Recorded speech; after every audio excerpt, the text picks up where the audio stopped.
Baik, Assalamualaikum warahmatullahi wabarakatuh. Selamat siang. Hari ini saya akan menyampaikan kuliah kita masuk di SAP ke-10 ya, yaitu pengelolaan getah pepaya, jerami padi, dan tepung umbi ubi jalar. Ya, saya bagikan dulu. Oke, ya.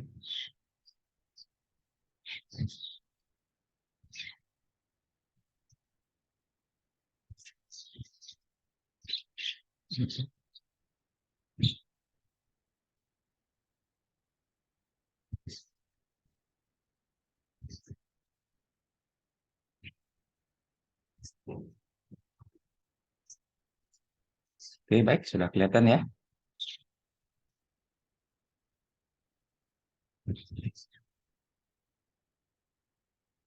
Ya, yaitu pengelolaan getah pepaya, jerami padi, dan tepung umbi ubi jalar ya. Dalam mata kuliah kita, pengelolaan limbah pertanian dan industri untuk pakan ternak. Oke, kita masuk ke getah pepaya atau papain. Getah pepaya ini dihasilkan oleh pepaya, berasal bisa dari buah, yang paling banyak itu juga dari batang. Tapi yang paling banyak bisa diusahakan dengan tidak merusak batang, tetapi eh, dengan mengambil dari buah yang sudah cukup tua ya, untuk kemudian bisa diambil dalam artian belum sampai matang ya. Jadi getahnya masih cukup banyak bisa di-collecting. Nah, getah pepaya disebut juga dengan papain. Jadi papain ini adalah suatu enzim pemecah protein tergolong dalam enzim proteolitik yang berasal dari getah pepaya. Nah, sebagai enzim proteolitik, papain punya keaktifan yang sangat tinggi dalam lingkungan yang mirip dengan lingkungan yang ada di dalam usus halus, ya, yaitu antara pH 4 sampai 9. Di mana laju aktivitas enzim ini akan berbanding lurus dengan penambahan konsentrasi papain yang diberikan. Artinya semakin banyak enzim yang diberikan di dalam suatu reaksi, maka akan semakin cepat proses reaksinya. Tetapi pada konsentrasi tertentu nanti terjadi suatu kesetimbangan. Artinya, penambahan enzim papain secara terus-menerus akan mengalami laju yang tetap. Nah, biasanya selain digunakan sebagai pelunak daging, ya, papain ini juga biasa dicobakan atau bisa diberikan atau diperlakukan sebagai obat cacing pada ternak atau obat anti helmintik ya, karena sifatnya selain sebagai hidrolisis protein, dia juga bisa membantu merusak merusak uh, protein dan enzim yang kemudian diperlukan dalam proses metabolisme. Nanti kita lihat. Bagaimana dengan kandungan nutrisi papain? Walaupun dia digunakan tidak sebagai sumber nutrisi, ya, dia digunakan sebagai bagian dari apa namanya, pemecah protein, ya, atau untuk pelembut atau pelunak daging. Dia punya kandungan yang sebagian besar merupakan unsur protein, ya. Tadi dari beberapa asam amino, ada 10 asam amino yang diantaranya merupakan asam amino esensial, ya, terutama untuk unggas. Misalnya arginin, ya, isoleucin, kemudian lisin, fenilalanin, treonin, dan triptofan. Yang lainnya bukan yang esensial. Nah, untuk yang esensial ini yang tertinggi kita bisa lihat adalah jenis asam amino arginin. Totalnya mencapai 15,48% ya, dari jumlah papain yang diberikan. Sementara peringkat keduanya adalah lisin yang 6,75%. Ya. Dan yang lain-lainnya tidak terlalu tinggi. Tapi dengan demikian kita tahu bahwa memang penyusun dari papain ini adalah bagian dari yang tersebut asam amino protein. Nah, bagaimana mekanisme kerja sebagai obat cacing? Ya. Nah, papain ini pada saat diberikan atau dicampurkan ke dalam bahan atau objek yang digunakan, misalnya daging ya, yang keras atau yang daging yang berasal dari ternak yang tua, dia akan mengadakan reaksi protein yang terdapat pada tubuh cacing. Ya. Nah, maksud saya kalau diberikan sebagai obat cacing, ya, maksud saya diberikan sebagai obat cacing, diberikan ke dalam tubuh ternak, dicampurkan ke dalam pakan, ya. Mekanisme kerja pain di dalam membunuh cacing ini, dia akan mengadakan reaksi dengan protein yang terdapat pada tempat tubuh cacing. Cacing kan terdiri bagian penyusunnya adalah protein. Dia akan mengadakan reaksi, yaitu cacing Ascaridia gali yang banyak ya, yang terdapat di dalam saluran pencernaan. Diduga dia akan merusak enzim-enzim yang dibutuhkan oleh parasit cacing dalam proses pencernaan makanan. Papain dimungkinkan juga akan merusak protein dan glikoprotein yang berperan di dalam transport hasil metabolisme dari cacing. Karena itu dia akan terhambat dan kemudian sampai pada proses kematian. Reaksi yang terjadi adalah hidrolisis protein menjadi polipeptida dan peptida sederhana dan selanjutnya akan menjadi asam amino. Di bagian dari tubuh cacing, ya, itu juga dianggap sebagai bagian dari protein dan itu yang akan dihidrolisis. Dia melihatnya sebagai bagian dari sumber protein dari bahan makan. Oleh karena itu ini menjadi musuh dari cacing. Ya. Dengan demikian kemudian enzim ini banyak digunakan karena fungsinya sebagai hidrolisis protein tadi. Bagaimana dengan aplikasi penggunaannya? Nah, pemberian getah pepaya sebagai obat cacing atau antelmintik itu berpengaruh nyata terhadap konsumsi pakan ya karena sifatnya rasanya yang agak pahit gitu ya, itu bisa berpengaruh terhadap penurunan konsumsi pakan. Pada ayam buras biasanya pemberian dosis 0,75 gram per kilogram bobot ayam, dia akan menurunkan konsumsi. Ya tadi ya sifatnya yang berasa pahit, tetapi dia dapat meningkatkan bobot badan ya pada saat yang bersangkutan atau ayamnya terpapar cacing yang tadi ya Ascaridia galli. Dan dia dapat memperbaiki kit konversi ya atau angka konversi ransum, efisiensi penggunaan makanan karena yang harusnya diasumsi sebagian untuk cacing, cacingnya akan dihentikan dan kemudian kan seluruhnya dikonversi menjadi apakah telur ataupun daging untuk ayam ayam Arab atau ayam kampung misalnya, ayam ayam buras itu tadi. Nah, supaya aman disarankan untuk pengobatan cacing menggunakan papain dengan dosis 0,5 gram saja per kilogram bobot ayam. Jadi kalau kemudian bobotnya berapa, ditimbang dulu, di rata-rata secara umum kita sampling misalnya 10 ayam di dalam satu vlog ya.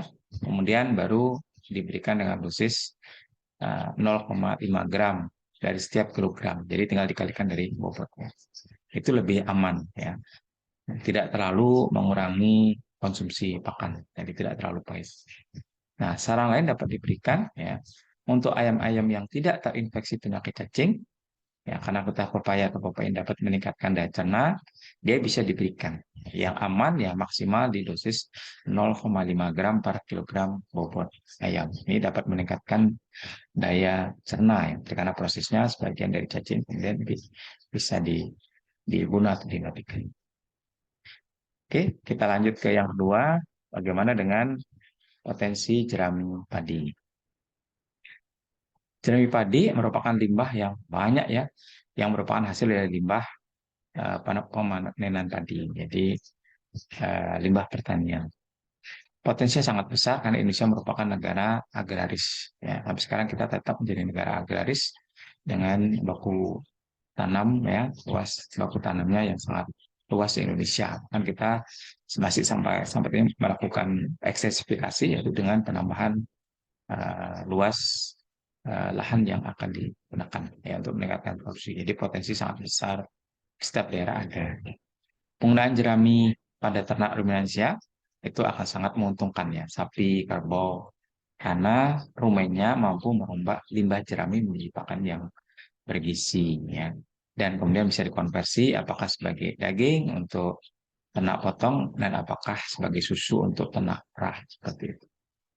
Mengapa hal ini bisa bermanfaat bagus untuk ruminansia? Karena di dalam rumennya terdapat mikroorganisme yang mampu merilis enzim yang berguna dalam proses degradasi dari jerami. Di sana ada mikroorganisme berupa bakteri, protozoa, dan fungi yang mampu melakukan proses fermentasi serat, baik itu selulosa ataupun hemiselulosa, menjadi uh, energi yang kemudian digunakan di dalam proses peningkatan bobot dan produksi susu. Bagaimana dengan teknologi pengolahannya? Untuk jerami padi ada dua teknologi yang biasa dikembangkan di dalam proses pengolahan. Nah, yang pertama dengan perendaman. Ya, perendaman di dalam asam atau basa, ya, yang lemah. Ya, dan kemudian yang kedua dengan fermentasi. Dua teknologi yang biasa dilakukan di dalam pengolahan limbah jerami padi. Nah, untuk perendaman biasa dilakukan dengan natrium oksida. Ya, dengan natrium oksida, jerami bisa meningkat koefisien cernanya atau daya cernanya menjadi jauh lebih baik atau meningkat. Hal ini disebabkan karena NaOH merupakan senyawa yang dianggap paling efektif di dalam melonggarkan ikatan lignoselulus dari serat. Ikatan lignoselulus, lignohemiselulus, ya. Bahkan beberapa menyatakan dia juga bisa melarutkan lignin walaupun tidak semuanya. Nah, jadi dengan adanya perendaman menggunakan NaOH akan terjadi pembengkakan dari ikatan lignoselulus. Jadi ikatan lignoselulus yang rapat kemudian bisa melonggar, bengkak, ya. Kemudian dia merenggangkan ikatan lignoselulosa dan juga lignohemiselulosa. Kemudian melonggarkan ikatan hidrogen kristal dari selulosa. Penetrasi enzim bisa masuk dan kemudian akan mampu meningkatkan luas permukaan dari enzim untuk melakukan proses penguraian atau degradasi. Ya, dengan demikian kemudian akan bantu meningkatkan daya serap dari unsur nutrisi yang ada di dalam jerami. Namun dengan demikian ada kekurangan dari NaOH ini karena bisa menimbulkan residu yang berbahaya di dalam rumen atau di dalam saluran pencernaan ternak. Oleh karena itu, beberapa peneliti menganggap sebaiknya kalau tidak terpaksa tidak dilakukan. Ya, dilakukan dengan beberapa hal yang lain yang bisa membantu meningkatkan itu. Yang salah satu yang tadi dengan tahap yang kedua tadi dengan fermentasi. Tapi beberapa mereka menggunakan kemudian melakukan proses pencucian atau leaching, ya, untuk menghilangkan NaOH yang masih menempel untuk mengeliminir karena NaOH dianggap senyawa yang hingga saat ini paling efektif di dalam membantu merenggangkan atau memutus ikatan lignoselulosa untuk kemudian bisa dicerna oleh ternak, ya, ternak ruminansia. Nah, yang kedua adalah teknologi fermentasi untuk pengolahan jerami padi. Nah, biasanya kapang yang digunakan atau inokulum yang digunakan adalah jenis Trichoderma spesies, ya, utamanya Trichoderma harsianum.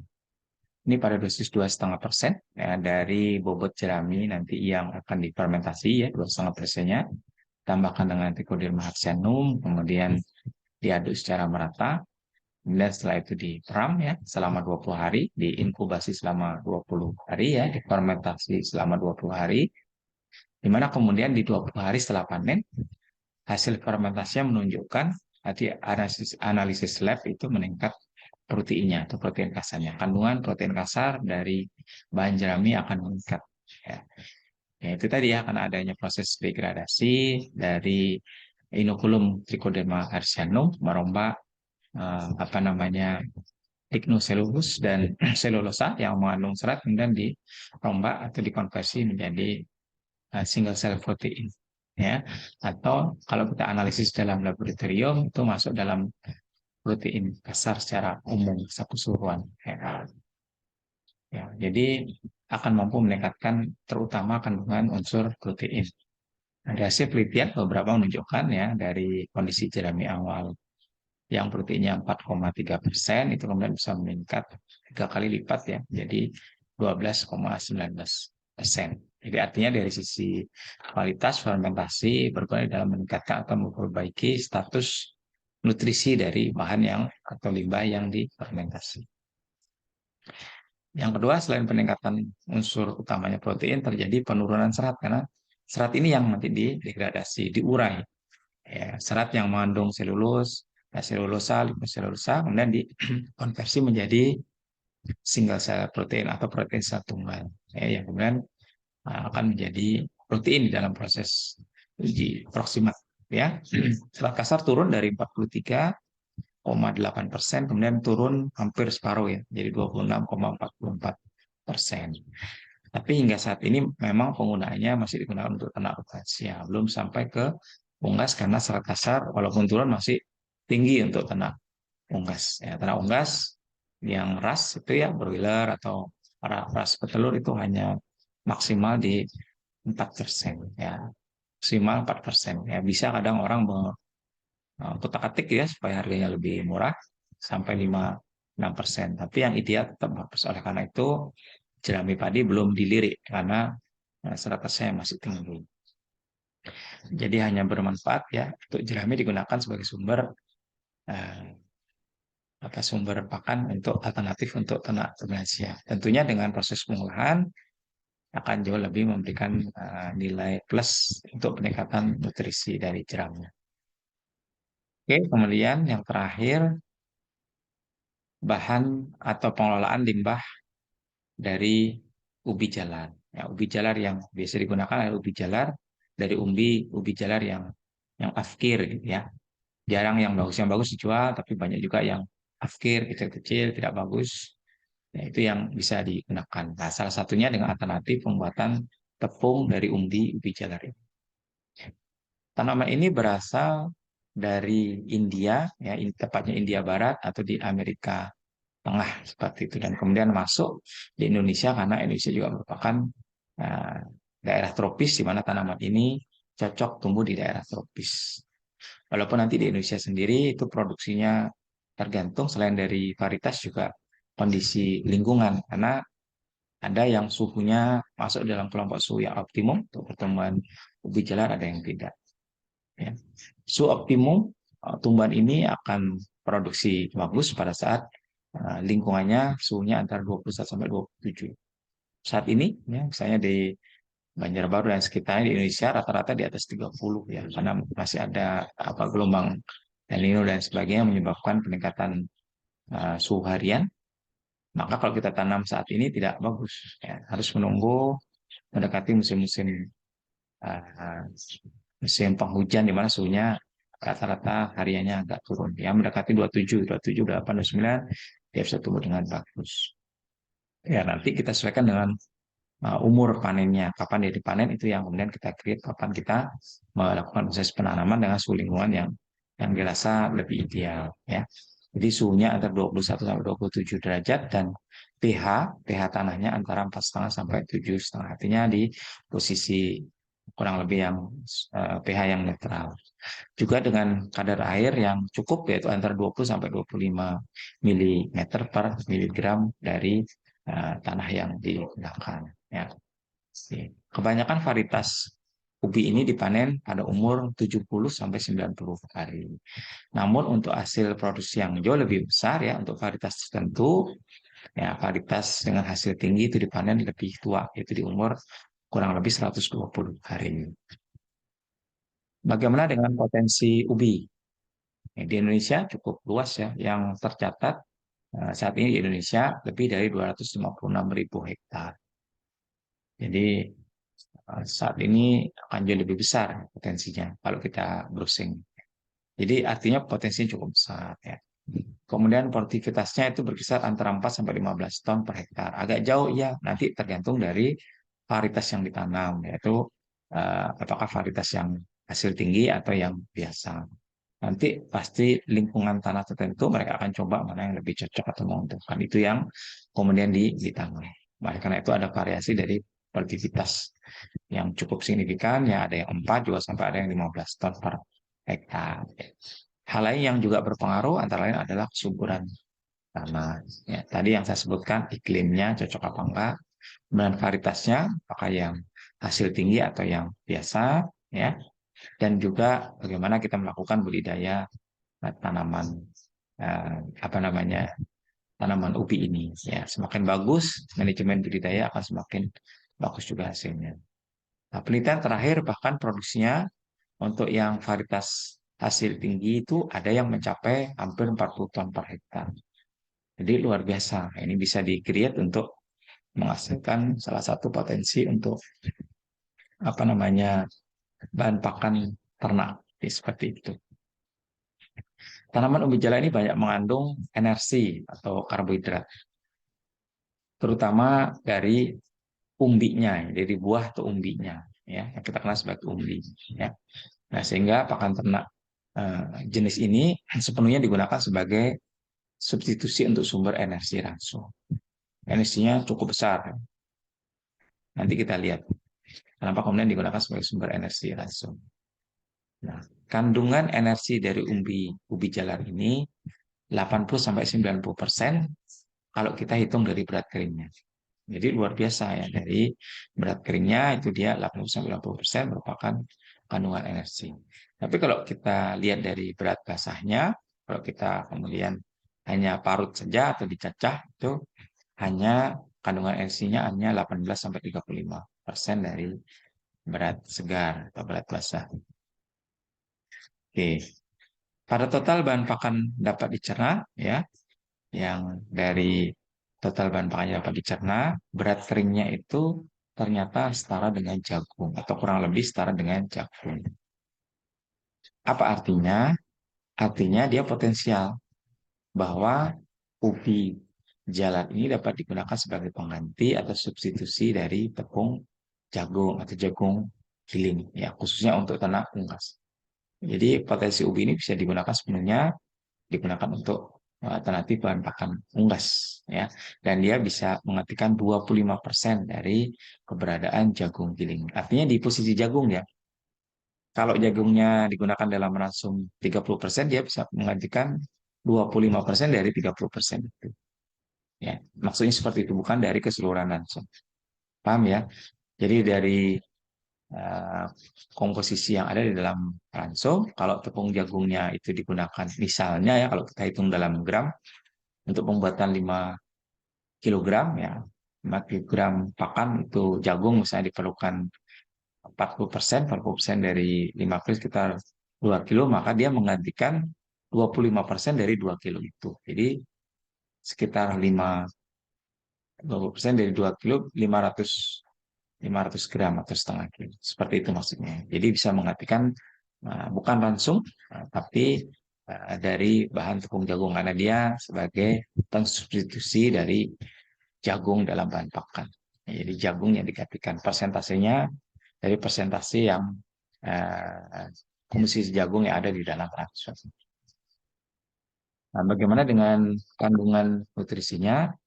Ya, kita bisa melihat bahwa dari zat makanan yang ada, dari 6 zat makanan aja, itu energi metabolisnya yang paling tinggi potensinya, yaitu sekitar 3.000 kilokalori per kilogram. Ya.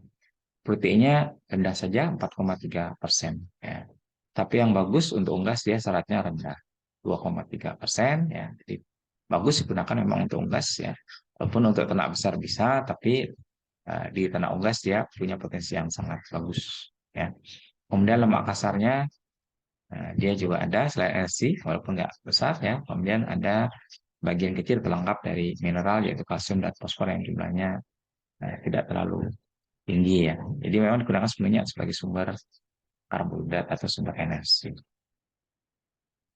Nah, ada kelemahan kalau kita kemudian akan melakukan bahan ini sebagai bagian dari bahan pengganti jagung. Pertama, dia memiliki kerapatan jenis yang kurang dari 580 gram per liter. Artinya, dia itu bersifat amba atau bulky. Jadi voluminus, dia banyak, tapi kemudian bobotnya rendah. Dengan demikian, ini menyebabkan ayam mengalami kesulitan untuk meningkatkan intake atau konsumsi pakan dari tepung ubi jalar ini. Dengan demikian dia sulit untuk memenuhi kebutuhan energi per hari untuk pertumbuhan ayam yang optimum. Oleh karena itu memang digunakan sebagai salah satu substitusi bahan, ya, tidak bisa sebagai bahan utama NFC karena dia bersifat voluminous seperti dedak. Ya, dedak tuh untuk dedak-dedak tertentu, apalagi yang tidak murni, tidak kualitas 1, 2 itu dicampur dengan sekam, dia bersifat amba atau voluminous atau bulky. Jadi konsumsi dengan bobot yang tidak terlalu banyak tuh udah terasa kenyang. Nah, ini juga merupakan salah satu kesalahan dari kelemahan dari umbi ubi jalar ini. Itu yang pertama. Jadi dia bersifat voluminous atau amba atau bulky. Yang kedua, dia mengandung antitripsin yang akan menghambat pembentukan tripsin, ya, asam amino yang kemudian dilakukan di dalam tubuh ternak. Nah, itu kelemahannya. Nah, karena itu kita harus tahu sehingga kemudian kita bisa menanggulangi. Ya, kalau untuk apa namanya, karena digunakan sebagai sumber energi, maka kemudian sumber proteinnya harus kita perhatikan. Bisa dengan asam amino sintetik tambahan kalau memang kurang gitu ya, atau dengan sumber protein yang cukup, tepung ikan ya, akan membantu membuat kalsium dengan komposisi yang bagus ya, baik sebagai sumber energi maupun sebagai sumber protein seperti itu. Itu dua kelemahannya. Ya, bagaimana dengan teknologi pengolahannya? Ada dua teknologi pengolahan yang biasa digunakan. Pertama dengan pemanasan. Jadi dipanaskan atau dikukus ya, maka kemudian umbi dari ubi jalar ini akan meningkat daya cernanya. Ya, meningkatkan biologi value atau nilai hayati atau nilai dari pakan itu. Ya, dan bisa digunakan mencapai 20% dalam langsung setelah dilakukan pengukusan. Kalau tanpa tidak bisa sebanyak itu. Itu yang pemanasan atau dikukus ya. Kemudian yang kedua melalui pengolahan dengan teknologi penggilingan, pengepresan, kemudian ada pelleting ya, pelleting dan juga pengeringan. Nah, beberapa teknologi ini kenapa disatukan? Karena tujuannya sama. Dia merupakan cara eh, secara fisik ya, fisika, ini teknologi fisika digunakan untuk mengurangi ukuran partikel, ya, kemudian mengurangi kadar air ya, dengan pengepresan, misalnya dengan mengurangi kadar air dan juga udara yang ada. Makanya kemudian dengan melakukan proses penggilingan, pemotongan, pengeringan dan juga pelleting ini kerapatannya akan ditingkatkan dari semula tadi kelemahannya kan kerapatan jenisnya rendah. Dari semula 657,9 gram per liter, kemudian dia naik kerapatannya mendekati kerapatan jagung, yaitu sekitar 663,7 gram per liter. Semakin dia rapat, semakin banyak bisa dikonsumsi oleh unggas karena semakin rapat dia semakin tinggi ya bobotnya. Tapi semakin tidak rapat, kerapatan jadinya semakin rendah, dia semakin ringan dan itu membuat konsumsinya kemudian jadi voluminous. Konsumsi sedikit terlihat kemudian ternak sudah kenyang. Iya. Nah, bagaimana melakukan proses pengeringan atau pemanasan itu? Ya, kalau pengeringan itu dilakukan pada suhu 90 sampai 120 derajat. Ya, dengan panas materi atau disetting dengan oven. Ya. Nah, dengan lama sekitar 10 sampai 120 menit, dia akan mampu menghilangkan atau merusak atau mengeliminir antitripsin yang tadi ada di dalam ubi jalar itu. Seperti itu. Jadi apa namanya, dengan teknologi yang kedua ini diharapkan itu tadi ya, selain kemudian bisa merusak antitripsin, dia bisa meningkatkan kerapatan. Kenapa? Karena dia bisa mengurangi partikel. Digiling itu kan akan mengurangi ukurannya lebih kecil, lebih rapat dan lebih bisa dipadatkan. Oleh karena itu dia akan lebih banyak untuk bisa digunakan. Ya, kemudian sama ya untuk pengepresan, pelleting dan pengeringan. Seperti itu, mengurangi kadar air, kadar udara sehingga kemudian kerapatannya bisa ditingkatkan. Itu teknologi yang kedua, ya, itu yang bisa dilakukan. Kemudian bagaimana dengan aplikasi penggunaan? Nah, dalam percobaan yang banyak dilakukan, umbi jalar ini bisa diberikan 30% di dalam ransum ayam pejantan strain Lokman dan tidak mempengaruhi kandungan baik protein maupun lemak dari daging. Ini percobaannya maksimal 30. Tetapi kalau kita, ini kan percobaan trial error, artinya sampai seberapa besar bisa digunakan. Tetapi itu bukan yang optimal atau yang bagus untuk digunakan. Nah, apabila kita menggunakan ubi jalar atau tepung ubi jalar tanpa pelakuan, maka kemudian banyak digunakan hanya maksimal di 10% saja dalam bagian ransum. Jadi 90% lainnya itu adalah bahan lain. Ya. Kalau tanpa perlakuan, maka ubi jalar hanya bisa digunakan maksimal 10%. Ini pada ayam broiler. Nah, lebih dari itu, maka akan mengurangi pertumbuhan. Akan tetapi kalau kemudian dilakukan perlakuan, penggunaannya bisa meningkat 2 kali lipat dari 10% menjadi 20% di dalam langsung. Ya, misalnya dengan dikukus seperti itu, dengan cara dipaskan dikukus, di mana akan meningkatkan tadi nilai pakan atau biological value, nilai hayati dari uh, tepung umbi jalar atau ubi jalar ini dalam langsung broiler. Jadi langsung broiler bisa ditambahkan. Jadi kita bisa meringankan sedikit biaya dari pakan untuk ayam broiler yang luar biasa besar. Ada potensi untuk itu. Kemudian di sisi lain, kalau kemudian dia ingin menggantikan sebagian dari jagung giling ya, yang kadang harga di pasaran sangat mahal dan langka, itu bisa disubstitusi dari proporsi jagung yang ada di dalam ransum, itu 25% dari proporsi jagungnya bisa digantikan. Jadi kalau di jagung ada digunakan 40%, berarti 25% dari 40%. Nanti kalau kita lihat dalam kilogramnya, itu lebih mudah. Yang tadi ya, misalnya kalau 10 kilo, kalau 40% jagungnya berarti 4 kilo gitu ya, maka yang diganti 25% dari 4 kilo. Jadi 4 kilo seperempat 1 kilo, berarti 1 kilo itu merupakan apa namanya tepung ubi jalar. Baru sisanya adalah jagung. Kenapa kemudian digantikan? Artinya secara ekonomis harganya juga lebih murah. Jadi kalau kita mensubstitusi jagung, maka harga langsung 4 kilogramnya akan lebih rendah. Nah, ini adalah potensi yang ada. Itu yang bisa kita sampaikan ya. Eh, Mudah-mudahan dapat diterima seperti itu. Terima kasih atas perhatiannya. Dan saya tutup dengan ucapan Assalamualaikum warahmatullahi wabarakatuh.